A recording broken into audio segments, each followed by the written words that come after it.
Bear with me while I get set up. Maybe I shouldn't have pulled that out. That looks good.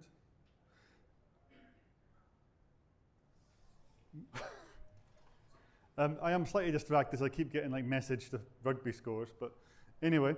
Yeah, I'm Adrian Mouat. I'm going to talk to you today about day 2 issues with images.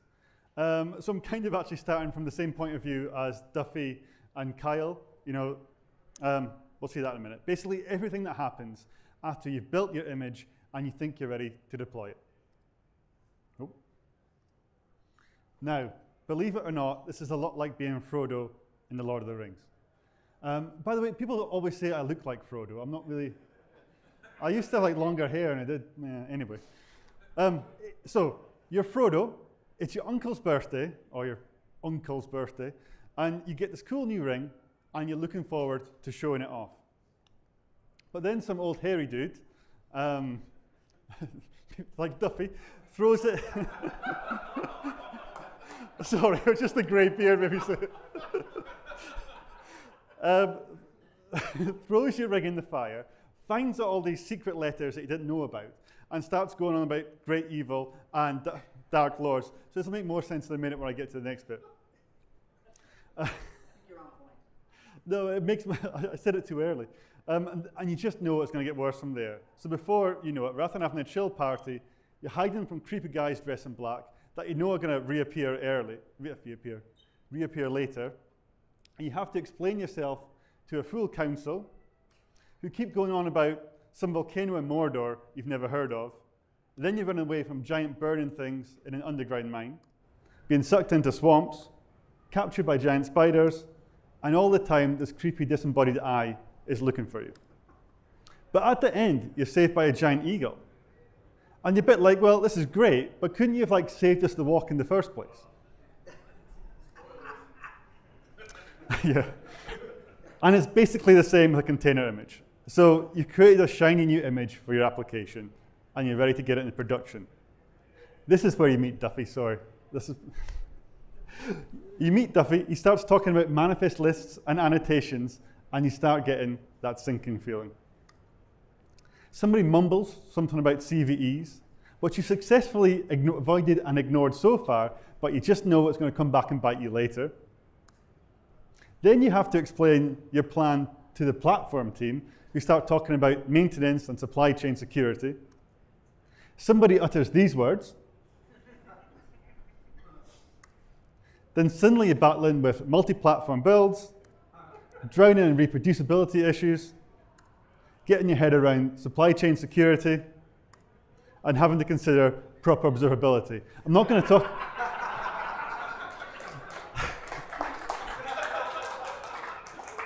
Unfortunately, I'm not going to talk about observability, but I thought that was too good of an opportunity.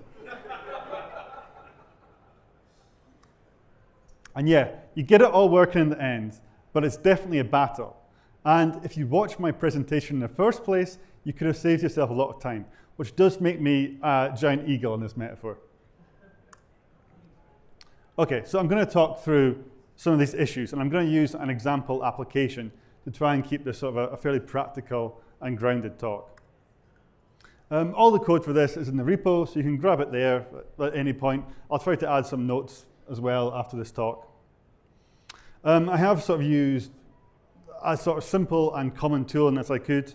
It is a Go application. The reason I chose Go was just for simplicity, and it has support for cross-compilation, which I'm going to talk about in a minute. But most of the tips are hopefully pretty transferable between stacks. So this is what our basic Docker file looks like. We've got a multi-stage build. It just builds a Go binary. It builds the Go binary as a static binary, which then gets copied into a distroless image. I'm not going to talk too much about distroless and multi-stage builds. You can check out other presentations and so on if you want to know more about that. So I've called this simple build action, but all the actions are fairly similar. Hopefully, what was that?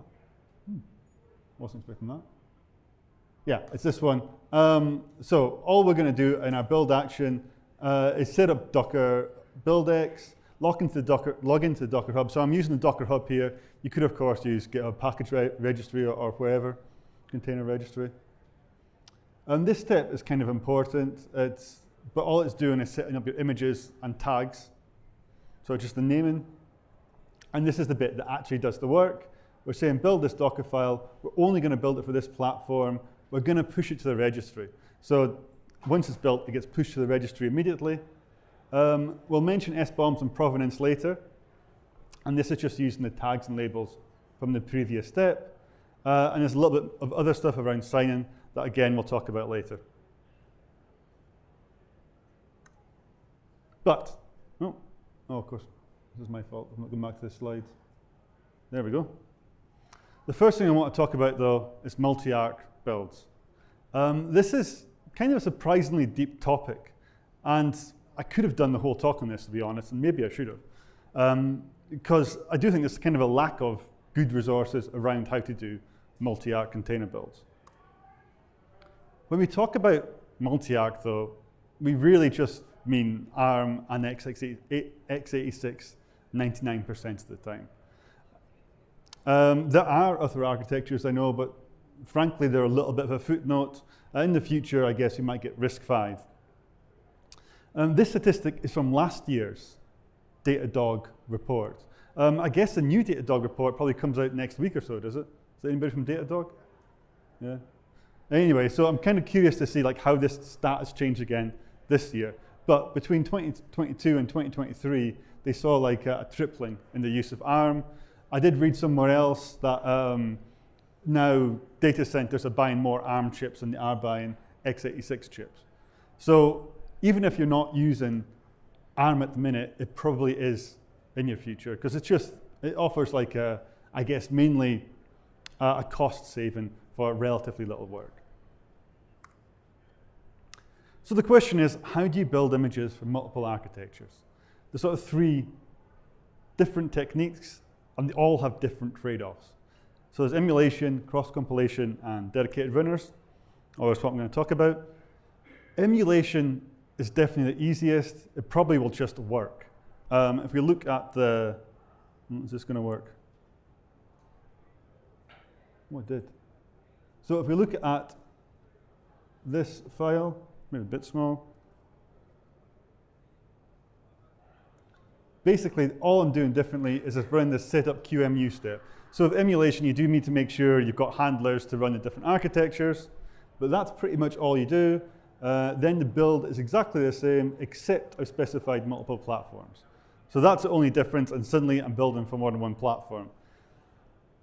But there's actually a bit of a large problem with this technique. If I go here, oh good, this is all working, actions. And you can see it even in this, remember this is a really trivial example. If you go and look at the Go code, there's maybe 20 lines of code. And if you look at the times, here is a QEMU build, takes 3 minutes, 9 seconds. All the other ones like a minute.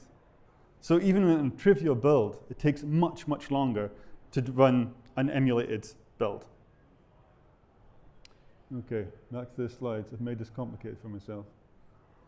So the issue is it's slow. And I don't mean it's slightly slow, it's really slow. As in, I don't think people should ever really run this in like a CI task that runs the whole time. I think that's a really bad idea. And I kind of don't really like that in some of the docs and so on, and the examples, it's showing as like a default. So like if you're using QEMU at all in CI and running that the whole time, please consider doing something else. Just, it's not the slowness that bothers me, it's the fact that we're just burning all the CPU cycles that we don't need to be burning. And if you're not doing QEMU, the choices are cross-compilation or dedicated runners, really. Cross-compilation is a little bit trickier to implement, especially if you have to take care of dependencies. But it's much, much faster. Compilers don't really care which architecture they're targeting. And this is basically what it looks like. So I've got, in this repo, there's a file called cross.dockerfile. And if you look at it, here it is. the magic bit is this $build platform. So buildx will populate that with the architecture that you're running on. And that's regardless if you're using QEMU or whatever, it always ties to the host architecture. And then down here, when you run the Go build, we have the target architecture. So that will correctly take care of building for the target image. And then we have the final step for the multi-stage build, and we don't give the -- platform, so that will use the correct platform for the target architecture. But there is no emulation going on, because in these steps, there's no run. So you only need the emulation if you've got a run step in your Docker file. So that should work. The thing is, that example was pretty simple. And in particular, I didn't have to install package manager dependencies. So imagine you had to install zlib or something. You would need to install that in your build stage for the target architecture, not the build architecture, which is a little bit complicated. It turns out it is possible to do, and the developer behind buildx, or the main developer, also wrote this really useful tool called XX. Basically, you can copy that into your build stage, and then you can run commands like xx-apk, and it will take care of getting the dependencies for the target architecture. And I did put an example in the cross-xx.docker file. But still, it definitely starts getting a lot more complicated if you have a more complex build. So you want to think about using dedicated runners if you get into that stage. So that's where you simply run your build on the machine of the appropriate architecture. And then your Docker file gets really simple again. You don't have to do all this cross-compilation. But sometimes CI can get more complicated. If you are using something like Docker Build Cloud or something like that, it'll be really simple because buildx will take care of all this for you. But if you're using GitHub Actions, as I am in this example, you're going to have to take care of running separate builds and then creating a final stage where you have a multi-platform build that pulls it all together. So what does that look like? I have an example here.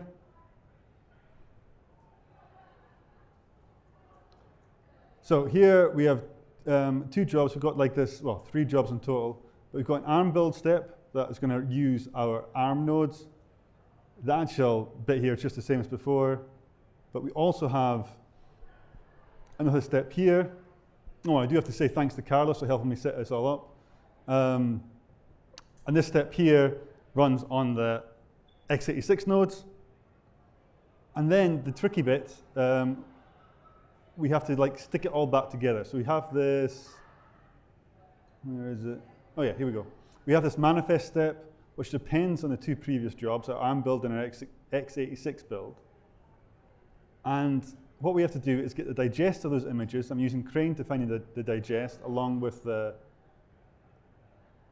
digest that comes out of there. And then we run this docker manifest create command. And this is going to create a single multi-platform image that points to the appropriate platform images. So you can do Docker pool of this one image and you get the appropriate platform image. And of course, we have to push that to a registry. And finally, we've got a final sign-in step that we'll talk about a little bit later. OK. Oh, sorry, I've not gone back to here. Sign images. So sign-in images is basically the cornerstone of supply chain security. Signing lets you prove who built something and that it hasn't been tampered with. And I've talked about sign-in for years, but sometimes it feels like we still have a long way to go in terms of uptake. The good news is it has got a lot simpler. There are a whole bunch of projects in this space. So you've probably also heard of Notary, which I think is now Notation, and also Open PubKey from Docker. I'm going to talk about SigStore, which I think is pretty widely used at this point. So with SigStore and Cosign, you can sign images by creating, and one of the nice things you can do is you can sign images by creating a temporary certificate associated with an OIDC identity, which is basically a fancy way of saying you can sign images without having to create a private key that you have to keep secure. Because that was always been one of the big problems with signing, is that you have to create these credentials, which you have to protect and make sure nobody gets a hold of. But with OIDC identities, you can sidestep some of that. And we have an example here. So this is just going back to the basic example again. I'm on the runners one, this is the wrong. Let's use the simple one, there we go. So, oh yeah, the first thing we have to do is add a few permissions for the sign-in, so we have to be able to access the GitHub credential. It does need write access, which seems weird. It doesn't actually write anything, but I don't know, that's the way it works. Then we have to install cosign, and that's almost it. The final step here is the cosign sign, which we do down here. This whole bit is just getting the name. I copied this from the docs. All it's doing is getting the names of the images that we want to sign. Do note, it does use the digest, so you're absolutely sure you're getting the correct image. But cosign sign will actually sign the image using the OIDC credential. Well, it creates a temporary certificate using the identity from that credential, signs it, and then actually also uploads it to the registry. So the signatures end up in the registry alongside the images.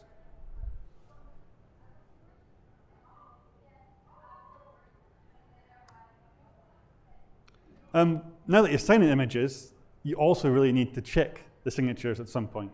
You can do this with cosign verify, which you can put into scripts, etc. But more likely, you'll probably want to set something up on your Kubernetes cluster, like Kyverno or OPA, which will let you verify that images are correctly signed before they're deployed into your cluster. Reproducibility. This is another big topic and could be a whole talk again.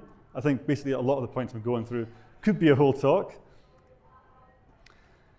Ideally, I would love to see bit for bit reproducibility. So that would be, I create an image, Docker build or whatever, then like a week later, somebody else runs Docker build, and they get out an image that is bit for bit identical to the one that I built.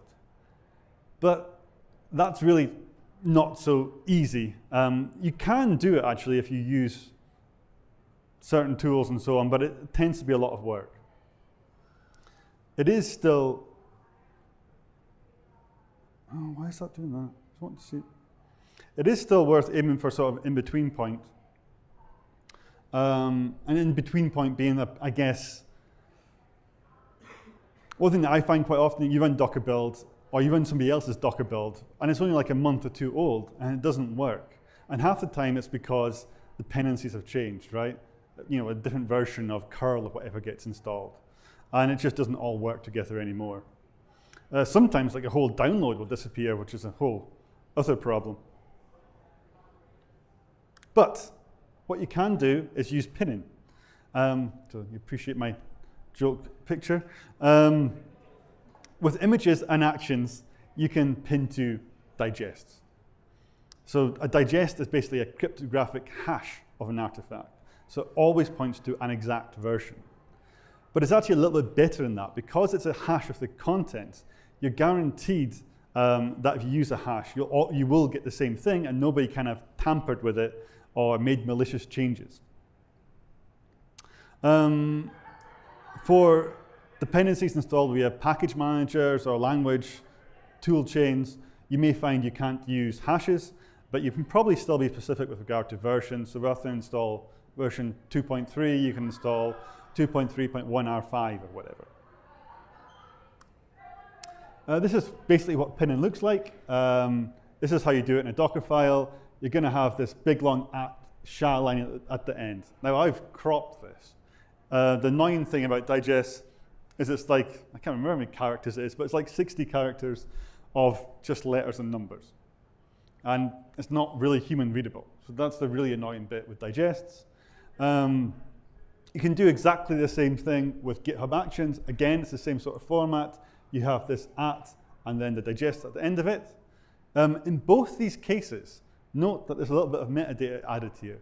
So in this case, we've got a comment that's telling me that this hash should point to version 3.7 of this action. And up here, we've used this tag to say what this digest points to. And that's useful because it makes it easier to update things. And there's a bunch of tooling you can use around pinning. So the first question, I guess, is how do you find the digest of an image or of an action? And one way you can do it is with Crane. So there's a really nice tool called Crane. I should probably put a link in. But you can run Crane digest and then name your image, and that will return the SHA hash. You can also pass -- platform if you want the platform-specific hash. There's also Frisbee from Stacklock, which I quite like. And you can do the same thing as here and like get a digest of an image, but you can also pass it like a Docker file or a YAML file. And what it will try to do is update any image references in there to point to use digests. Oh yeah, and there's also digestibot, which Carlos wrote and we use in ChainGuard, and that's a GitHub action that will try and keep your digest up to date. So it works a lot like dependabot. It will check, like in this case, it will check this image and check that latest matches this digest. If it doesn't, I'll open a PR to say, hey, update to this digest.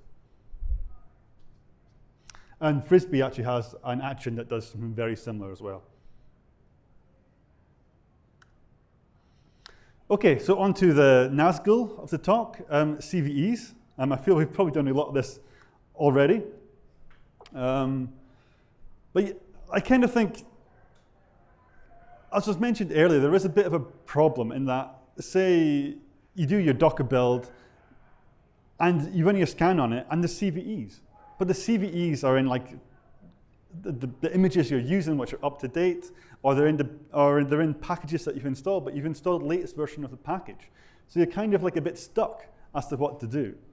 So what can you do? I generally talk about 3 different things. One, use minimal images, and it's also fair to say, min toolkit there as well. But using minimal images, so we're talking things about using distroless images and multi-stage builds. Alpine also tends to have a lot less smaller images and typically less CVEs. I mean, I do work for ChainGuard, so I do have to mention ChainGuard images, and that, we really do strive to get to 0 CVEs in our images. Beyond that, just try to reduce dependencies. So, and what I mean here is, in your builds as well, try to just pull less libraries in. Like if you don't need that library for production, don't have it in there. Maybe you can have like a separate build for like testing or development. And also the killer point, keeping everything up to date. That's where this all gets difficult. And brings us to the next point, which is how to keep things up to date and why it's important. So I think it's absolutely essential to keep your dependencies and your images up to date. It's when you're running like months old versions of things that you typically get vulnerabilities that become pretty serious and can potentially get you hacked. But updating stuff is in tension with like keeping stuff stable and keeping things working. When if you do an update, it's a chance that something breaks. So unsurprisingly, ops teams are maybe not the hugest fan of updating as much as you may like. And I don't really have a good answer to this other than engineering is hard. Yeah, and I guess most people try and look into testing and rollout strategies to try and sort of mitigate and help here. But there are also lots of tools for updating images. So a lot of you will be using GitOps. Flux has some great support for keeping images and so on up to date. There's also Dependabot and Renovate. I guess a lot of people here use Dependabot, especially if you use GitHub and so on. Renovate is very similar. They will open a PR to tell you to update any dependencies they find which are out of date. And again, if you're using pinning images, you've got the digestibot and Frisbee tools. I did write a full article on that, so people can grab that if they like. I'll have these slides on social later. I did want to have a section in this talk about SLSA and attestations, but frankly, at this point, there's already too much in this talk. Supply chain security is a very deep hole. SLSA is a standard which describes sort of multiple levels of assurance for bills. And it talks about things like provenance, sign-in, and tamper-proofing.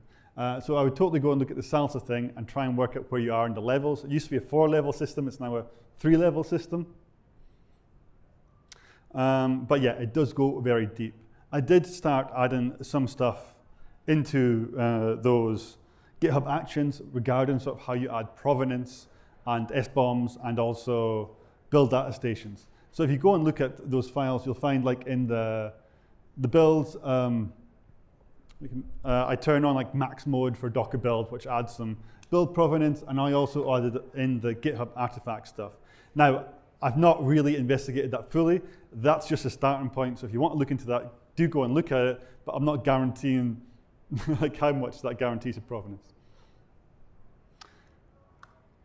Okay, to wrap up so we can get to the break. Yeah, please don't use QEMU or use it like on your laptop and so on. It's a fantastic project. I don't mean to knock QEMU.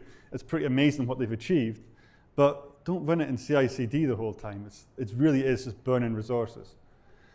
Sign your images if you can. It's really simple now with the tooling. Please look at pinning everything. I don't think we do enough of that actually, and I think it probably will help a lot of teams in terms of keeping things reproducible and help you with debugging potentially.